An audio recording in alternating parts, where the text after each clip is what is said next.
Hello friends, welcome জানাচ্ছি আমার YouTube চ্যানেলে সবাইকে। চলে এসেছি আপনাদের জন্য একটা নতুন ভিডিও নিয়ে। আমি আজ থেকে প্রায় 3 দিন আগে আপনাদের কাছে একটা ভিডিও শেয়ার করেছিলাম এবং জানিয়েছিলাম যে আজকে অ্যাপ্রুভালের সংখ্যা কিন্তু অনেক হতে চলেছে। 90 to 95% আমরা চারদিকেই দেখছি সব জায়গায় অ্যাপ্রুভালই হচ্ছে এবং যে সমস্ত আন্ডার এনকোয়ারি ছিল বা আন্ডার প্রসেস ছিল তাদেরকে অ্যাপ্রুভ করে দেওয়া হচ্ছে। যে সমস্ত যারা আজকে 1 জুলাই টাকা পেয়েছিল তাদেরকেও অ্যাপ্রুভ করে দেওয়া হচ্ছে, কারণ আমরা বিভিন্ন আজকে মিউনিসিপ্যালিটি, বিডিও, পঞ্চায়েত, সেখান থেকে যাবতীয় যা লিস্ট আমাদের কাছে এসেছিল এবং সেগুলো স্ক্রুটিনাইজ করার পর আমরা দেখছি অ্যাপ্রুভালের সংখ্যা সবচেয়ে বেশি রয়েছে। হ্যাঁ, ইনকাম ট্যাক্সের এক্সপেক্টে সেখানে আজকে কিছু কিছু ক্ষেত্রে আজকে রয়েছে, সেখানে ডিসকোয়ালিফাই রয়েছে, অর্থাৎ অ্যাপ্রুভাল হয়নি, বাট অ্যাপ্রুভালের সংখ্যা বেশি ছিল। আমি আপনাদের কাছে প্রায় 3 দিন আগেই শেয়ার করেছিলাম এবং দেখুন আজকে মুখ্যমন্ত্রীর তরফ থেকে কিছুক্ষণ আগে একটা প্রেস কনফারেন্স হয়েছে এবং তিনি সেটাই জানিয়ে তিনি জানালেন আপ টু 90% মতন কিন্তু অ্যাপ্রুভাল মতন হয়েছে। আপ টু মানে আমাদের যে কত সংখ্যা সেটা আমরা আগামীকাল জানতে পারবো। দেখুন, যেটা পজিটিভ সেটা পজিটিভভাবে নিতে হবে। যখন এই সরকার 3টে ঘর নিয়ে আজকে তারা যে বিবরণগুলো দিচ্ছিল এবং তার পরবর্তী আজকে বিশেষ করে কিছু কিছু ক্ষেত্রে যেখানে আমাদের সাথে মতের মিল হচ্ছিল না, বিশেষ করে আজকে এই যে রিজেক্ট থেকে আন্ডার এনকোয়ারি থেকে অ্যাপ্রুভাল হলো কি হলো না, এই নিয়ে যে টেনশন চলছিল, সেই সময় আমিও আপনাদের অনেক ভিডিও শেয়ার করেছিলাম। কিন্তু বর্তমানে এটাও জানি এটা একটা পজিটিভ আপডেট, যেটা 3 দিন আগে শেয়ার করেছি, আজকেরও শেয়ার করছি। এর মধ্যে অনেকেই অনেক বড় বড় ক্রিয়েটার আছে, তারা কিন্তু অনেক নেগেটিভ আপডেট শেয়ার করছে যে অনেকেই পাবে না, বাট আমি আপনাদের বলছি আমি 3 দিন আগে যেটা বলেছি আজকেরও বলছি, 1.5 কোটির ওপর মহিলা কিন্তু পেতে চলেছে। অর্থাৎ এক্ষেত্রে আজকে যে সংখ্যাটা হতে চলেছে সেটা অনেক সংখ্যা হতে চলেছে। কি মুখ্যমন্ত্রী জানিয়েছেন চলুন সেটা প্রথমে আমরা শুনে নিই। প্রচুর আশা রয়েছে আগামীকালের ওপর, তো সেগুলো সব বলছি, তবে তার আগে চলুন শুনে নিচ্ছি মুখ্যমন্ত্রী ঠিক কি জানিয়েছেন। বলছি যে ওই অন্নপূর্ণা যোজনায় যারা বাদ যাচ্ছেন তাদেরকে কি জানানো সম্ভব যে তারা কোন ক্রাইটেরিয়াতে বাদ গেলেন বা কেন বাদ যাচ্ছেন? সেটা কি কোনোভাবে তাদেরকে বলা সম্ভব? পোর্টাল চালু যখন হবে, এখন তো 31শে জুলাই অবধি পোর্টাল হয়েছে, 10ই জুলাই পর্যন্ত ভেরিফিকেশন যাদের হয়েছে তাদের কালকে টাকা ট্রান্সফার হয়ে যাবে। আর আরও 10ই জুলাইয়ের পরে যারা অ্যাপ্লাই করেছেন পোর্টালে তাদের সবার ভেরিফিকেশন কমপ্লিট করতে পারেনি, অর্থাৎ ম্যাক্সিমামটাই হয়ে গেছে আমরা দেখেছি। আর কারা কারা পাবেন না সেদিনকে বলেছি, এবং জুলাই মাসে যে 1,19,00,000 পেয়েছিলেন তাতে যে অনেকের ক্ষোভ ছিল, সেখানে নিয়মে কিছুটা শিথিল করা হয়েছে।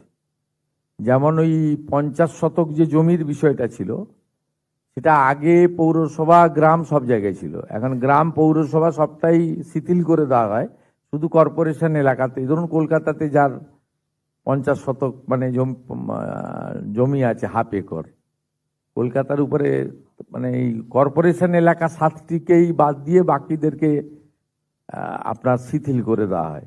তারপরে আপনার 3 কক্ষ বিশিষ্ট ঘর, এটাও আপনার মূলত গ্রামীণ এলাকায় বা ছোট পুরসভা এলাকাতেও শিথিল করে দেওয়া হয়। এর ফলে অনেকেই, তাছাড়া ওদের ওই আপনার ব্যাংক অ্যাকাউন্টে গোলমাল ছিল, সেগুলো রেকটিফিকেশন করে মোটামুটি একটা আমাদের বিশ্বাস যে 90% those who are interested for Annapurna Yojana they should get. আর বাকি যেটুকু থাকবে তার জন্য আমরা পোর্টাল অন করে দেবো, মানে কমপ্লেন, সাজেশন, মানে এ পাওয়ার যোগ্য নয় পেয়ে গেছে, এত বড় প্রসেস তো। অ্যাপ্রক্স আপনার 1,80,00,000 কাছাকাছি অ্যাপ্লিকেশন, এবং মেজরটাই আমি পাওয়ার মতো জায়গায় আছে। আর অনেকের আধারের সঙ্গে অ্যাকাউন্টের লিঙ্ক ছিল না, একটু মানে যথেষ্ট সিস্টেমে ভুল ভ্রান্তিও ছিল। আগের সরকার যেটা করেছিল, পুরুষদের দিয়ে দিয়েছিল, 3 লক্ষ পুরুষকে দিয়ে দিয়েছিল, এবং ওরা যখন প্রথম শুরু করে 500 টাকা, এটা রেগুলারাইজ করতে 9 মাস লেগেছিল, এবং 2024-এ যখন 500 টাকা 1000 করলো, তার আগে পর্যন্ত 1,52,00,000 মতো লোক পেত। অতএব একদম যেমন ভাবে কিছু জনকে দিয়ে বলছিলাম না, গেল রব তুলেছিল, এরা আমাদেরকে ভোট দেয় না। আমি নামগুলো বলছিলাম, শেখ গোলাপ, নুরুল ইসলাম, মেহবুবউদ্দিন, এরাই বেশি সোশ্যাল মিডিয়ায় প্রচার করে, এরা আমাদের ভোট দেয় না, মানে ভোট দেয়নি। এদের ভোট আমরা আশাও করি না। তো শুনলেন মুখ্যমন্ত্রী বক্তব্য, তার ফলে বি পজিটিভ থাকতে হবে আমাদের সবাইকে। এবং যা আপডেট মোটামুটি 90% উনি বলছে অ্যাপ্রুভাল, 1,80,00,000 এক্সপেক্টেড, তাহলে মোটামুটি 1,62,00,000 60 লাখ মতন অ্যাপ্রুভড। আমরা 1.5 কোটির ওপরে অ্যাপ্রুভডের আশা ধরে চলছি। আগামীকাল আশা করছি খুব ভালো আপডেট আসতে চলেছে এবং আপনাদের সবার যে সময় টাকাটা, যে যারা বিশেষ করে আন্ডার এনকোয়ারি ছিল না তাদের সব থেকে বেশি টেনশনের, এবং এই ব্যাপারটা তারা একবার একটা অলরেডি এই ব্যাপারটা দিয়ে তারা একবার চলে এসছে এই সময়টা দিয়ে 1 জুলাইতে, মনে আছে নিশ্চয়ই, যে টাকা এলো কি এলো না, ঢুকলো কি ঢুকলো না, এই টেনশনটা আশা করি ভগবানের কাছে, ঈশ্বরের কাছে প্রার্থনা করছি যেন তাদের সেই যে টেনশনটা সেটা যেন কালকে শেষ হয়ে যায় এবং তাদের যেন অ্যাকাউন্টে টাকাটা চলে আসে যারা যোগ্য রয়েছে। এই 3টে রুম 4টে রুম এই সমস্ত কিছু আমরা এখন সাইডে রেখে আলটিমেটলি এটাই ওয়েট করছি, এটাই প্রে করছি যাতে সবার যেন অ্যাপ্রুভাল চলে আসে।